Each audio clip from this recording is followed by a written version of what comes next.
Good morning 12th class students. Illustration number 20 chapter आपका accounting जो partnership firm की है, फंडामेंटल फर्स्ट चैप्टर।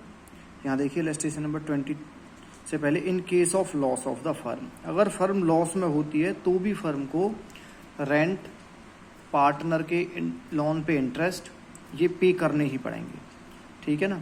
जैसे इसमें देखिए ए बी पार्टनर हैं और अप्रैल 1 को उनकी कैपिटल है 3 लाख एंड 2 लाख। अक्टूबर 1 को ए ने लोन दिया है 50,000 का और बी की प्रॉपर्टी यूज़ करती है फर्म, उसे मंथली रेंट पे किया जाता है 10,000 का। पार्टनरशिप डीड में इंटरेस्ट ऑन कैपिटल पे करना है 9% और बी को एनुअल सैलरी देनी है 1 लाख। फर्म को लॉस हो गया 28,500 का। सबसे पहली बात, लॉस के केस में ना तो किसी पार्टनर को सैलरी दी जाएगी और ना इंटरेस्ट ऑन कैपिटल दिया जाएगा, लेकिन इंटरेस्ट ऑन पार्टनर्स लोन और रेंट दोनों पे करने पड़ेंगे। तो इसमें हम प्रॉफिट एंड लॉस अकाउंट बनाएंगे क्योंकि दोनों आइटम उसी के हैं। यहाँ देखिए to loss rent interest on as loan, A का 50,000 का लोन था 6% और 6 महीने का अक्टूबर 1 को दिया था, तो टोटल ये हो गया 1,500 और रेंट पे करना था 10,000 पर मंथ के हिसाब से। अब टोटल लॉस था, ये भी एक्सपेंस हो गए, तो अब टोटल लॉस हो गया फर्म का 1.5 लाख। इस 1.5 लाख को इनके प्रॉफिट शेयरिंग रेशो में by net loss transfer to A B का डिवाइड कर देंगे, ठीक है ना। यानी इस क्वेश्चन से हमें ये पता चला है कि लॉस के केस में भी हमें रेंट और इंटरेस्ट ऑन पार्टनर लोन पे करना है, लेकिन लॉस के केस में ना तो किसी पार्टनर को सैलरी दी जाएगी और ना ही इंटरेस्ट ऑन कैपिटल दिया जाएगा। क्लियर। इलस्ट्रेशन नंबर 21 देखो, पी क्यू पार्टनर है, प्रॉफिट शेयरिंग रेशो हो गया 2:3 और फिक्स्ड कैपिटल ध्यान रखना आपकी बात, पी की 6 लाख और क्यू की 8 लाख। एज पर पार्टनरशिप डीड पार्टनर्स को सैलरी मिलेगी 25,000 मंथली दोनों को, ईच पी क्यू दोनों को। इंटरेस्ट ऑन कैपिटल मिलेगा 8% और इंटरेस्ट ऑन ड्राइंग्स 10%। ड्राइंग्स हैं पी का 10,000 पर मंथ और क्यू का 120 ड्यूरिंग द ईयर। तो इसने 10,000 रुपये महीने निकाले हैं तो भी 1,20 बनेगा, क्यू का टोटल 1,20 दे रखा है। फर्म को लॉस हो गया 1 लाख रुपए का।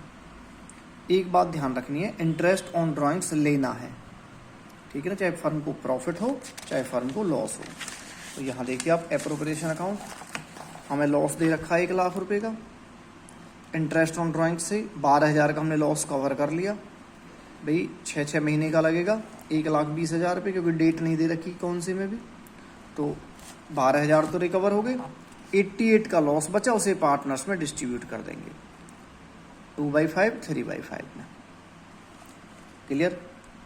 अब देखिए illustration number 22, when appropriations are more than profit.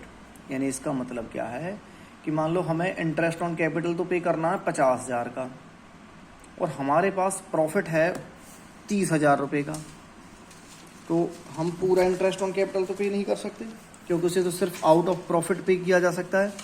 तो जितना भी हमारे पास प्रॉफिट है सिर्फ उसी को हम पार्टनर को डिस्ट्रीब्यूट कर देंगे as interest on capital.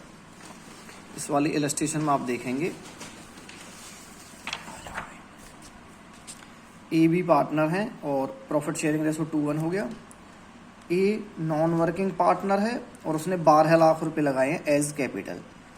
B working partner है और इंटरेस्ट ऑन कैपिटल देना है 10% के हिसाब से, सैलरी देनी है 7,500 पर मंथ के हिसाब से वर्किंग पार्टनर को, ठीक है ना। तो यहाँ पे बी की कैपिटल नहीं दे रखी, इसका मतलब बी ने कोई कैपिटल यहाँ पे इन्वेस्ट नहीं की। नेट प्रॉफिट हो गया 70,000 का। सबसे पहले देखो हमें पे करना है interest on capital, interest on as capital. A की कैपिटल थी 12 लाख और इस पे 10% के हिसाब से पे करना है, तो 1,20,000 हो गया। बी की सैलरी कितनी होगी, बी को सैलरी मिलनी थी 7,500 पर मंथ के हिसाब से, तो 12 कितना हो गया भाई 90,000। टोटल हमें देने थे 2,10,000, जबकि फर्म को प्रॉफिट हुआ है कितने का? 70,000 रुपये का। ठीक है, प्रॉफिट हुआ 70,000 का। अब हम 70,000 से ज़्यादा इनको पे नहीं कर सकते। इस केस में क्या करेंगे? ए को टोटल मिलने हैं 1,20, बी को मिलने हैं 90,000। 70,000 को इस वाले रेशो में डिवाइड कर देंगे। तो ए का रेशो हो गया 1,20 और बी का हो गया 90,000। तो 4/3 हम इस 70,000 को 4/3 में डिस्ट्रीब्यूट कर देंगे। 4/7, 3/7। तो ए को मिलेंगे 40,000 और बी को मिलेंगे 30,000। लेकिन यहाँ पे एज ए प्रॉफिट नहीं मिलेंगे, ये इंटरेस्ट ऑन कैपिटल और सैलरी के तौर पे मिलेंगे। यहाँ पे जब हम बनाएंगे एप्रोप्रिएशन अकाउंट तो टोटल प्रॉफिट आ जाएगा। सबसे पहले हमें प्रॉफिट लेना 70,000 to interest on capital to salary. तो 70,000 को उन्होंने 4/7, 3/7 में डिस्ट्रीब्यूट कर दिया। यानी यहाँ पे हमें लिखना है interest on capital he, salary he. Clear? ये किस केस में है? जब हमारा एप्रोप्रिएशन यानी कि जो पार्टनर्स को हमें देना है, चाहे वो इंटरेस्ट ऑन कैपिटल हो चाहे वो सैलरी हो, अगर वो मोर देन प्रॉफिट हैं तो उस केस में प्रॉफिट को क्या करना है? उनके रेशो में डिवाइड कर देना है। यानी जितना ए को मिलना था और जितना बी को मिलना था।